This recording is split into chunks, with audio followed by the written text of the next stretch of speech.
Hi guys, 18Dap here and welcome to this episode of the FIFA20 Career Mode with Doncaster Rovers, Season 3, Episode 4.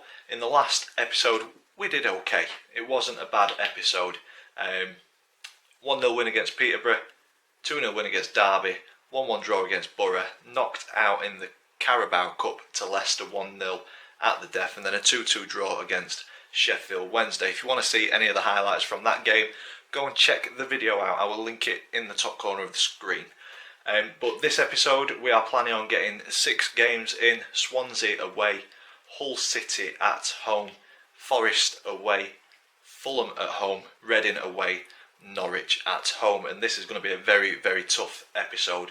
There's a couple of games in there that are winnable, but Swansea, Fulham, Norwich, all up there. Hull are pretty close. We will have a quick look at the table. As you can see, we're sat in 5th on 19 points. Very happy with the start. But Swansea, 6 points above us in 3rd. Fulham, 6 points above us in 1st. Norwich on the same points in 4th. So some huge games coming up in this episode. And then we've got Hull, who are 4 points behind us in 11th. So very close. Reading, 5 points behind us in 13th. And then Forest, 9 points behind us in 16th. So very, very tight still. But I think Reading, Hull, Forest, potentially winnable. The other 3 are going to be very, very tough. But yeah, let's see how we get on. Hopefully a decent episode, a couple of good wins, and stay in the playoffs going into December, I think. No, into November. So let's get this started. Swansea City away.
So guys, a bit of a mixed bag of results this episode. We said at the start that it was going to be a tough one. Swansea, Fulham, Norwich all up there. Hull, Forest and Reading were mid-table at the start of the episode. But we started off 1-0 up, thought, yeah, we're doing well here. But the second half, Swansea just turned it on, beat us 2-0. And then, unfortunately, a 2-0 defeat to Hull City. Grant McCann will have liked that, returning to his former club. And at that point I thought, we're looking really sluggish, struggling a little bit here. I'm going to mix it up and change formation. And we've changed to a 4-5-1. We're not scoring many goals anyway, but we were getting overrun in the midfield. So I've gone 4-5-1. It seemed to have a positive impact with an instant win. 3-0 against Forest, a very, very good performance to go along with it too. And then a respectable 1-1 draw against Fulham. So I thought, yeah, change of tactics done well. And then that was cemented by a fantastic 4-0 win against Reading, who were unbeaten in the calendar month of October. Picked up some really good wins, and they were just in front of us, or just behind us. They were very close to us anyway at that point. Yeah, they were just above us because that took us back into the playoffs. But then the change of tactic unfortunately has wore off. A decent performance against Norwich at home, but not enough to get the win. A 1-0 defeat there. So 7 points from 6 games has meant we have dropped down the table. We are now outside of the playoffs, but only just. We are in 8th on 26 points, and West Brom currently occupy 6th spot on 28, 2 points ahead of us. It is very congested in and around there, and as you can see on the screen, Hull City and Reading, 2 teams we've played, are now above us, so they've picked up some really good results in November. Norwich, Fulham, Swansea, all up there as well, so a very, very difficult month. So to come out with 7 points, I'd have liked a few more. I was expecting 9 out of the 6 games. I thought we'd get beat by Swansea, Fulham and Norwich, but I thought we'd beat Reading, Hull and Forest. But as it was, we got a draw against Fulham and got beat by Hull. Looking further down the table, bottom 3, Peterborough, Blackburn and Charlton, 5, 7 and 9 points. But we're not looking down there, we're not worried about down there. What we want is a good episode next time, and let's get back into the playoffs. On the next episode, it is slightly nicer in terms of games. We've got Bristol City, who are currently mid-table. We've got Stoke City, who are currently top of the table, so that's a tough one. Then we've got Brentford away. Always nice, Brentford away. They're mid-table as well. And then we've got Wigan at home, who are near the bottom of the table. I think an FA Cup game may drop in there, possibly. I'm not too sure. But those 4 games are definitely in episode 5. If it is only those 4, we may go into December and take one of the games off, because there is 6 games in there, and I'm sure FA Cup drops in around then. So yeah, we may get Birmingham as well. Well, yeah, to sum up, a mixed bag of results this episode. Not too happy, but not too disappointed. We will get back into the playoffs in the next episode. If you want to see that, make sure you subscribe, hit the notification bell so you don't miss it. If you have enjoyed this, please stick a big thumbs up on it. Comments in the section down below, as always. And all that's left for me to say is thank you for watching, and I will see you in the next one.